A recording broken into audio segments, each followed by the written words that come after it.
A 21st century sewist dilemma. A backroom finds production. The modern sewist enters her room, Wonder Woman t-shirt and stretchy pants on, coffee, and with that amazing vintage pattern. But wait, what is this? It's unprinted. Whatever shall she do? Never fear, friends. I'm going to be answering all of your questions about unprinted sewing patterns in this video.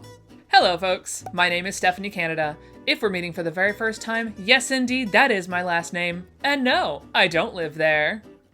If you enjoy vintage, sewing, and sarcasm, go ahead and click the subscribe button so you don't miss out on future uploads. Now, yes, indeed, friends, in today's video, we are going to be addressing unprinted sewing patterns and why you should not be scared of them. I promise. We'll get you there.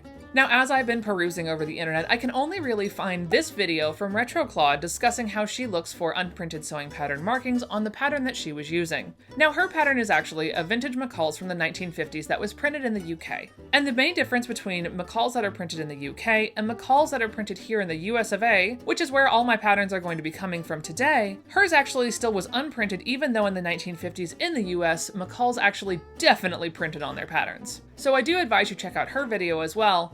But what I'm going to be doing today to make my personal spin on it is I'm going to be doing over the top. I'm going to be taking one pattern from each of the large companies that I have in my stock. We're going to lay them out and we're going to show you exactly how they work and how they're different, as well as giving you tips and tricks along the way so that when you inevitably find an unprinted sewing pattern or are ready to take that first dive, that you are ready and prepared for what you're getting into. So let's grab our coffees, head downstairs to my kitchen table because that's the only surface flat enough to do all this, and get going. No, there isn't normally a mannequin down here, but for this video, yes, because aesthetic background. Now there are a few things I want to mention before we get started. The first is that I've pulled mainly 1940s patterns with a few outliers toward the beginning of the era and a couple as we go into the 50s, just on what I had available and what wasn't factory folded, because if you think I'm unfolding a factory folded pattern for this tidbit, you would be incorrect. So now because none of them are factory folded, you are going to see a couple of the use marks, which I will point out as I go along so that way you can tell the difference between a manufacturer-made hole and a hole made by a seamstress, probably by accident or by poor storage for many, many, many, many years. Now another thing I did was I actually went onto Instagram and Facebook to ask all of you, why are you scared of unprinted sewing patterns, or why do you love them? And here are some of your responses. I'm terrified. It feels like geometry or voodoo, and I'm not skilled enough for it. I love them because they're less busy than printed patterns. The most important elements are obvious. It's easy on the eyes. They make me nervous, like any important but unfamiliar thing. What if it survived almost 100 years intact, and I'm the one who destroys it before it can finally serve its purpose? At first, unprinted patterns were intimidating. Now, after having worked with so many, and knowing what the hole cutouts mean, I love the clean, uncluttered look of them. What's interesting to me is it seems to be a pretty much mixed bag. About half and half love, half are scared. As we go through today, I'm gonna go alphabetically through the manufacturers. However, I do want to note, McCall, actually at this point still just the McCall pattern, printed on their patterns for so long that I actually don't have one in my stock that is actually unprinted. So I'm not going to be able to show you that because in the US they've been printing patterns on their printing mechanisms for quite some time. So even my very old 1920s sewing kids pattern is still got ink on it. But all the other companies I have been able to find unprinted versions of, and so that's what we're going to be going through. So let's get started with Advance. Now the Advance pattern that I have chosen for today is Advance 2246. Now what's interesting about this one is it's actually a 4H branded pattern, which means that when you are going to go make your 4H costume or dress pattern, whatever you want to call it, you would go and buy this pattern to make your own uniform for your 4H club. So the very first thing you want to do is to get the instructions out of your pattern packet. The interesting thing about these instructions is that you can see here, this is literally all of the information that you have on this. Normally you'd have some information on the back, right? Nope, not on this one.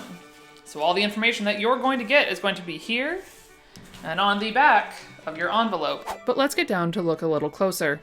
In this pattern, you see a couple of different perforations scattered around in the instructions. The first one is most notably in the shorten or lengthen point, which you see in this diagram here. Now the next thing that I really want to look for is my seam allowance, and thankfully for this pattern it's a very clear call out where it says it's a 5/8 inch seam.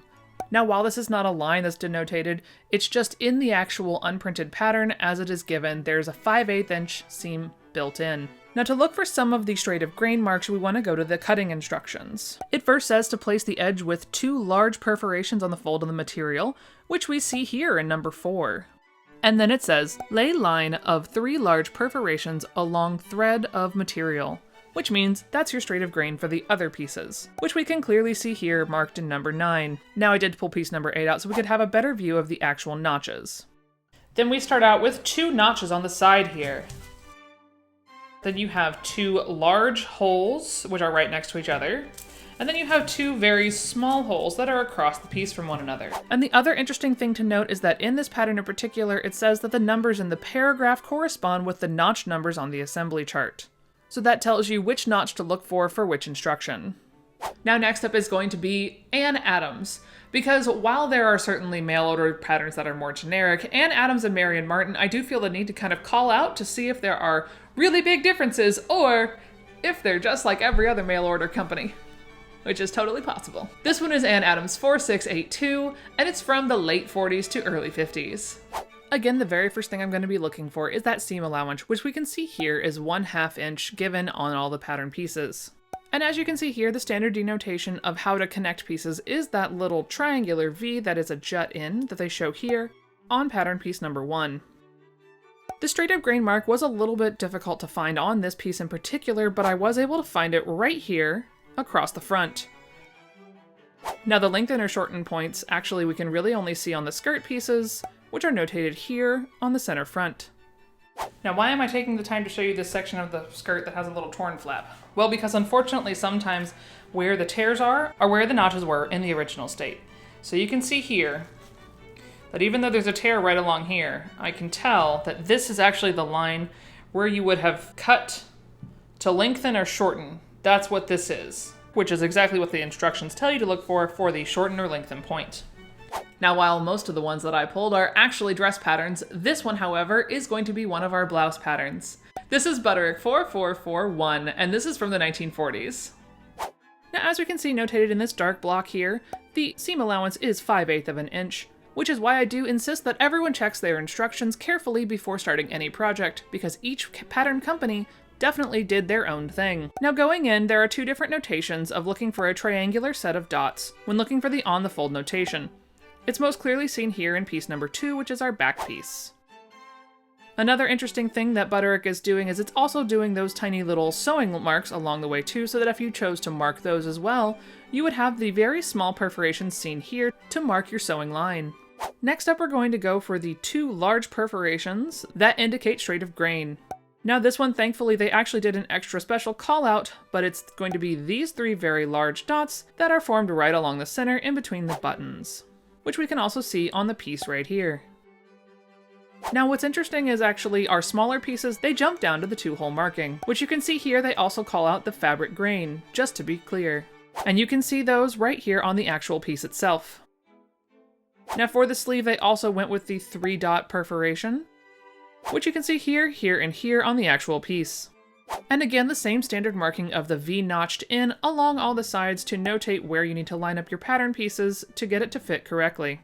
Which on this piece, while it is a little torn, you can see them here and here. Now, while we don't think of them as one of the major pattern companies nowadays, in the 40s and 30s, they were definitely a key player. You're looking at DuBarry patterns. And this one is DuBarry 2464B. This is from the early 1940s. Now it has a 1940. This one is actually copyrighted 1940 on the nose. Now this one is interesting because there are actually 2 given seam allowances as denotated on this gauge right here. There's a 3/4 inch seam allowance allowed under the arm and a 1/2 on all the other edges. And while it says this gauge is actually to scale, that's not for this video.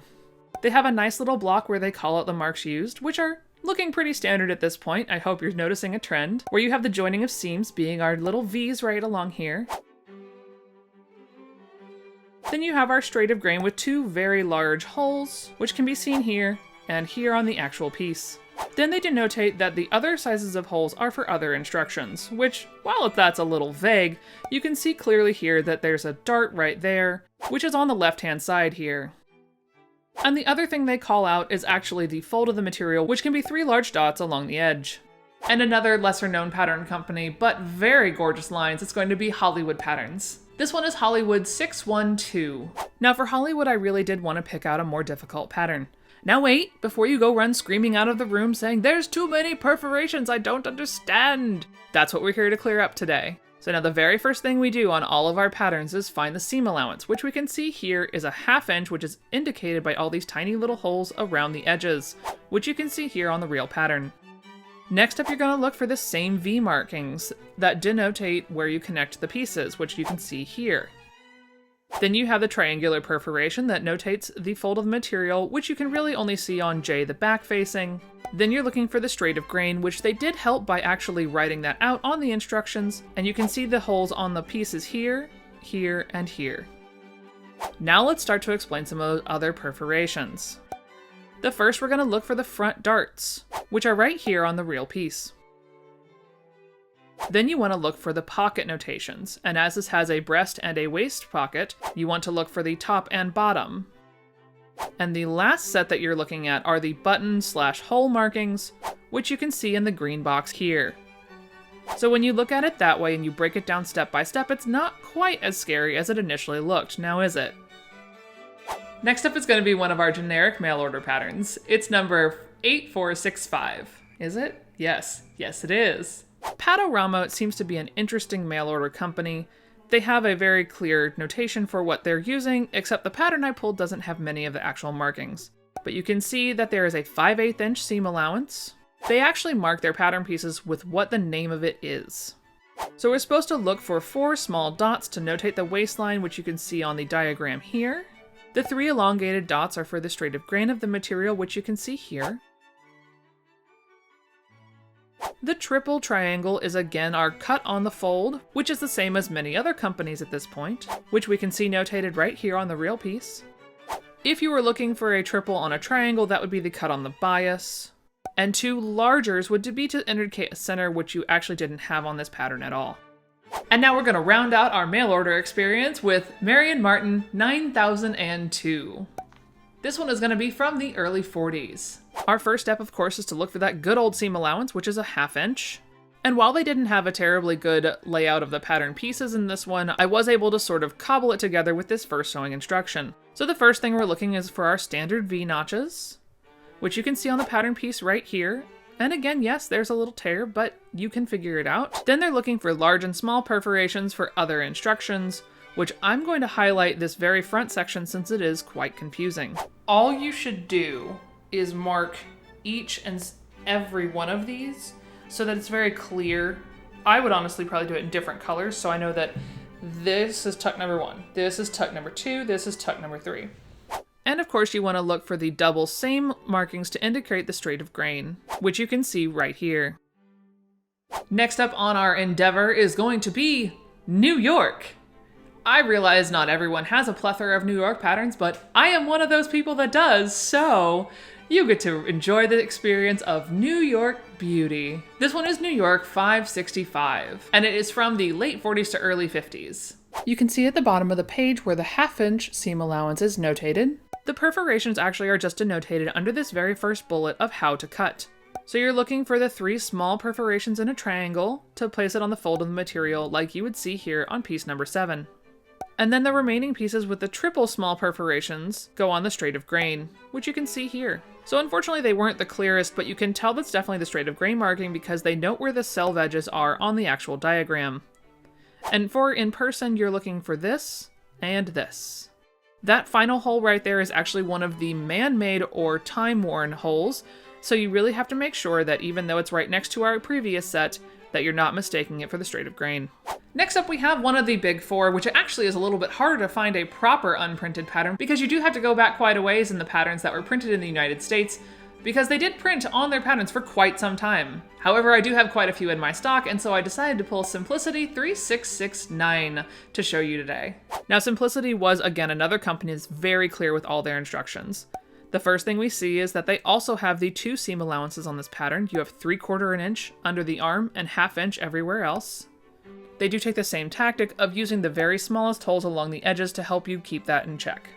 Now for the straight of grain, you're looking for the 2 large holes, which you can see here on the skirt front. The notches look pretty much the same as every other company. You can see that here on piece F. And then this is what it looks like in real life. 3 large are on the fold of the material, which looks like this in this company's. And then medium and small are going to be other instructions, which you can see here. And last but by far certainly not least, is going to be Vogue Couturier 339. Oh, I actually got that right. This one is also from the 1940s, and even though it looks like a 2-piece dress, it actually is a 1-piece dress. Now for Vogue, you're gonna look along the side here to go along with all the other companies that use notches to line up all their seams. And for Vogue, they actually will use square or triangular punches to notate other such instructions, which we can see all along the front here, which is the notation for the beautiful studs that go on along the front of this blouse. And while there is that very large hole on one side, because you have a complete other side, you could just split the middle and copy it out, so that way you're not going to mess up the beautiful detailing when you go to actually sew your pattern. And then for them, the seam lines again are notated by the very small perforations all along the side here, so that you can notate them if you would like. I am lazy, I do not. They look like this, and then this is that fun little dart that they ask for in the center. Now, while I certainly have not hit every brand today, I hope I've given you a little bit of a taste of exactly what to look for when you're looking at different brands when you go to buy an unprinted pattern. Because I do believe that everyone can use them. But please, for heaven's sake, don't use them as wrapping paper for your gifts that you're sending to your relatives or in your shop. Please. Please don't. Unprinted tissue paper patterns are quite hard to find when they are all complete, and once they get separated to the wind, good luck finding where that goes and what size it goes to, because it's difficult. If you enjoyed this deep dive today of educational knowledge where I shared with you all of my tips and tricks, please do give me a big thumbs up. It helps me out in the YouTube algorithm so that others might see my videos as well. And if you'd like to see more type of sewing pattern content like this, do let me know down in the comments below what you would like to know next. When I did that on my sewing pattern video about sizing, you guys made sure to let me know that you had questions about unprinted things, so I made this one. See, I do listen. So do feel free to let me know down in the comments below what you would like to see next. Being sure to subscribe and turn on the bell so that way you never miss an upload from me. If there's anyone you think that might enjoy my content as well, please do feel free to share this video with them so that way we can grow our little community here on my corner of the internet. Thanks so much for watching, folks. See y'all next time.